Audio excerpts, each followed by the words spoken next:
recite a poem on this occasion. A teacher is like a candle, it consumes but gives light to others. So, ఎవరికన్నా నొప్పించినట్లున్నా కూడా నేను రాసింది చెప్పాలని అనుకుంటున్నా, అందుకే చెప్తున్నా. జీతం కోసం పనిచేసేటోళ్ళు ఉన్నారు, జీవితాన్ని పాఠంగా చేసి చెప్పేటోళ్ళు ఉన్నారు. జీతం కోసం పని చేసేటోళ్ళు ఉన్నారు, జీవితాన్ని పాఠంగా చేసి చెప్పేటోళ్ళు ఉన్నారు. మొహం చూసి మార్కులు వేసేటోళ్ళు ఉన్నారు, మూల్యాంకనం చేసేటోళ్ళు కూడా ఉన్నారు. బాధ్యతలన్నీ బరువు అనుకునేటోళ్ళు ఉన్నారు, బడి అంటే బాధ్యత అనుకునేటోళ్ళు ఉన్నారు. మంచి చెప్పేటోళ్ళు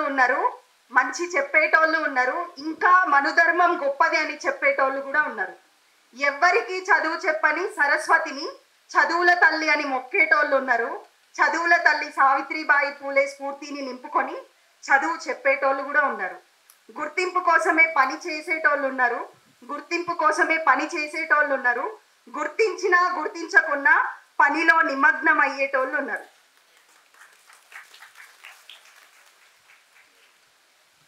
సో సావిత్రిబాయి పూలే గారికి మరొక్కసారి జోహార్లు చెప్తూ, అమ్మ సావిత్రిబాయి పూలే గారిని అమ్మగా సంబోధిస్తూ, అమ్మ తల మీద కొంగు కప్పుకున్నది అనుకున్న కానీ అమ్మాయిలకి అమ్మలకు మనందరికీ అక్షరమై వెలుగునిస్తుంది. ఆమె కొంగుసాటు బిడ్డలమే కాదు, ఆమె ఆశయాల తోవలో నడుస్తున్న పంతునమ్మలం.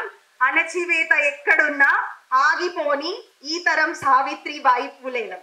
జోహార్ సావిత్రిబాయి పూలేకి, జోహార్ జోహార్. Thank you. Now I